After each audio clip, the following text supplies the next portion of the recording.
അമേരിക്കയിൽ നിന്ന് ഒരു ഡോക്ടർ നമ്മളുമായി സംസാരിക്കുകയാണ്. അപ്പോൾ ഡോക്ടർ ദേവി ആണ് നമ്മളോടൊപ്പം സംസാരിക്കുന്നത്. ഡോക്ടർ ദേവിയുടെ ഒരു പ്രത്യേകത എന്താണെന്ന് ചോദിച്ചു കഴിഞ്ഞാൽ, അമേരിക്കയിലെ ഫോക്സ് പോലുള്ള വളരെ നാഷണൽ ടെലിവിഷൻ ചാനലുകളിലൊക്കെ ആരോഗ്യ പ്രശ്നങ്ങളെക്കുറിച്ച് സംസാരിക്കുകയും പങ്കെടുക്കുകയും ചെയ്യുന്ന ഒരു മലയാളി രത്നമാണ് ഡോക്ടർ ദേവി. ഡോക്ടർ ദേവിയിലേക്ക് നമ്മൾ ഒന്ന് പോവുകയാണ്, അമേരിക്കയിലെ അന്തരീക്ഷം എന്താണെന്ന് അറിയാൻ.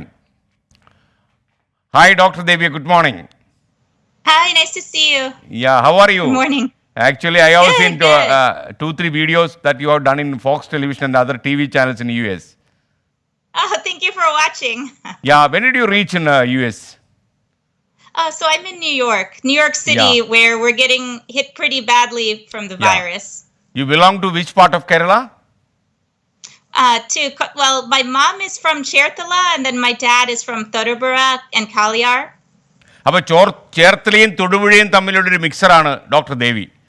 Your full name actually doctor Devi Nambiar Parambil. What is it that? What is your full name? Nambiar Parambil. Actually, is it your home address or anything else? Belong to your Tharavadu? I think it's more the Tharavadu. Dr. Devi, if you can talk a few words in Malayalam, that would be better. Yeah, at least our Malayali people will understand. There is the lady who has gone to US from Thodupuzha and Cherthala is speaking good Malayalam. At least you can speak two or three words, or that would be okay. One more thing, actually, after all, you are a health promoter and worker in US. What is the general condition of US now? Actually, there is a rumor spreading in all over the states in the world that America is failing in controlling this COVID-19. Is it right? So America is making progress, but we're actually having quite a bit of problems, especially in New York City and New York. This is a hotspot for the virus. I mean, some of the issues are that New York City has so many people so close together. So what happens is if one person gets the virus, then they more easily spread it to other people. So for example, before everybody was staying at home when they were going to work, going on the subway or train, going in the cars, going in the streets, going all over the place, one person could have contact with a lot of people and potentially make all of those people sick. So we're seeing a lot of these big cities getting large numbers of people with the cases.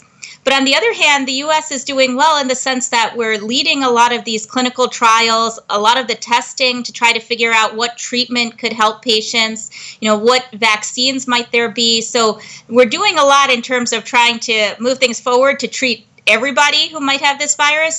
But for right now, I would say the US is leading the world in terms of the number of cases. So it's pretty bad here. Dr. Devi, I have a small doubt to ask you. Actually, I have asked the same question to Dr. Hari Parameswaran, one of the leading physicians and doctors in US. Actually, I was participating in a public debate program in our channel 24. Actually, there are hundreds of people who have died already in New York City. And even after Yes. that, actually, your president has not allowed that city to close down. You know that a country like India is already in shutdown. Actually, all the traffic is closed and there is nobody outside. This is a situation. A total close down is happening in the country like it's one of the most populated countries in the world. Even then, America actually is reluctant to do this kind of thing. What is the problem, or what is the basic thing that prevents this American president to do this kind of a thing in New York and other places like California? What is happening there? Well, some of it is our system. So the president can't quite tell everybody what to do. He has some powers. Then on the other hand, the governors who control each state, they also have some power. And then in New York City, there's a mayor also. All three of them are trying to slow down the spread of the virus. But actually, New York City itself is relatively shut down. Everybody is supposed to stay at home, except if you work in healthcare. So if you are working in healthcare, treating the patients, then you are allowed to leave your home. If you're helping the healthcare worker to get to work, so let's say that you run the trains, you drive cabs, you're the one who drives the bus, then you're allowed to go to work also. And because everybody's at home, they need to have food. So people who are involved with food or other medications like pharmacists, any of those people are allowed to be on the streets. So they're called essential workers. Even people who are taking care of the kids of doctors, nurses, healthcare workers, those people are allowed to go to work too. So there are people who are working, but it's very small number of people, and it's only so that the healthcare workers can work, and so that people can get food while they're in their homes.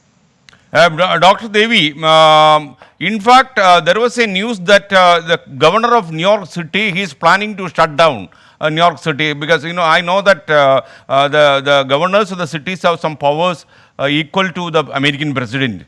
But it was also not allowed by the American president not to close the city. I think now there is a feeling in US that more people can die in the coming weeks. Is it right? Yes.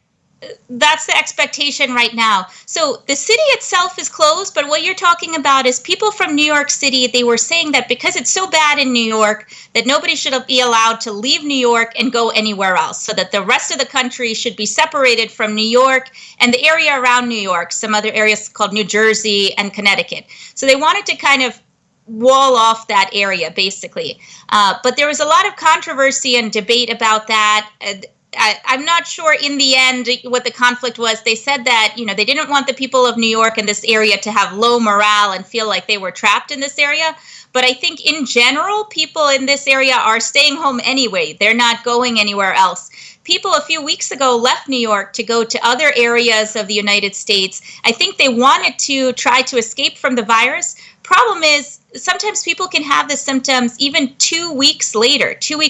So if somebody left 2 weeks ago, they could still only be getting sick now. And 2 weeks ago, I would say that a lot of these measures that we're doing right now, they weren't in place at that time. People were moving around more freely. And so now the risk is that the people who left in the past 2 weeks might be carrying this virus to other areas. If they were on the plane, could people who were on the plane with them have been exposed, or at the airport? So there's a lot of concerns. I mean, some parts of the U.S., the smaller towns, there may be very low number of cases. So it looks very different. But New York City is sort of the hotspot with both the greatest number of people in the country and also the greatest number of cases. Dr. Devi, coming to other places of United States, what is the general condition out there actually? There is a feeling, or there is a rumor that people are not getting sufficient masks, sanitize, and other required materials there. I know that America is a fast-growing country in the world. Even then, America doesn't make this kind of things available to its own people. What is happening actually in the places like California, Houston, Texas, similar places? What is happening now? So the issue is that what you're talking about is the protective masks and the gloves and all of this gear that people need when they're seeing patients with coronavirus. Yeah. So normally, if you're in the hospital, let's say somebody has the flu or they have a cold, you don't need to use all of this stuff under normal circumstances. But now with the coronavirus, because it can spread so easily in the hospital, people need more specialized gear. But those things, they just didn't have enough. So the government didn't have enough. The hospitals didn't have enough. Doctors didn't have enough on their own anyway. So what happened was the stores were very low. And then when coronavirus first came out, we weren't able to get prepared quickly enough. That's essentially what happened. So now everybody's struggling to get these masks to try to get enough. Well, where the U.S. used to get a lot of this gear was from China. But because China was suffering also from the virus and the quarantine, the amount of masks and the amount of gear that the U.S. could get was much lower. So now the companies here that never did this before, so companies that make underwear, companies that make other products, are working hard to create these masks and create these gowns. So the problem is that every time there's an estimate of how many they can do, there's suddenly more cases coming. The numbers are always increasing, so it's very hard for them to catch up in terms of the gear. The real problem is that, doctors, nurses, even the people who are not healthcare workers but working at the hospital, right? The person cleaning the floors, the person cleaning the counter, all of these people are risking their lives to try to save other people, and they don't have the gear the clothing and the protective equipment that would help them.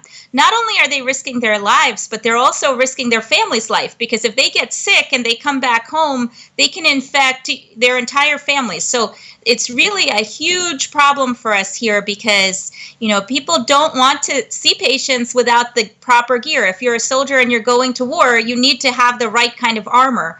But it's not that somebody has it and holding it back. It's that we were not, I would say, properly prepared for something like this to happen. But I would say pretty much the entire world had the same problem. Dr. Devi, you know that hundreds of thousands of relatives of the Malayalis who are gone to US are staying in Kerala, and they have some kind of anxiety also. Are you confident enough to tell me that this contamination will be terminated within days or within weeks in US? Because the people have a feeling that their own people are suffering in US, especially the health workers who are concentrating a good number in US. The doctors, the nurses, and other paramedical staff in US, they are the most affected people who are forced to work in this difficult condition.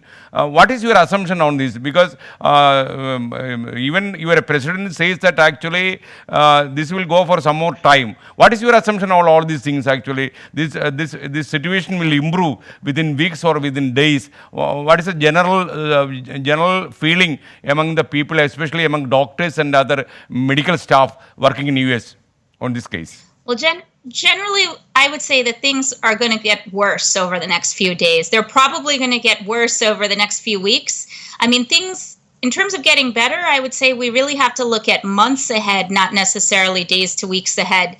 The reason is because the more people that get the virus, the more people there are to spread the virus, right? So it keeps increasing and increasing. What we need to do is slow down the spread. So far, the only way that people have found to slow the spread is to have everyone stay at home and have less contact with other people. It's not that the virus is so dangerous, by the way. It's not that if you get the virus, you're automatically sick. The majority of people who get the virus, really have mild symptoms, we think. Maybe they seem like they have a cold. Some people don't have any symptoms, according to the information coming from China. So if your family member might have a symptom, or is possibly at risk, doesn't mean that they're going to have something terrible happen to them. Problem is that because the virus is spreading so fast, even though a smaller percentage of people have problems, because there's so many people who could get the virus all at once, then all of a sudden that's a lot of people going into the hospital at the same time.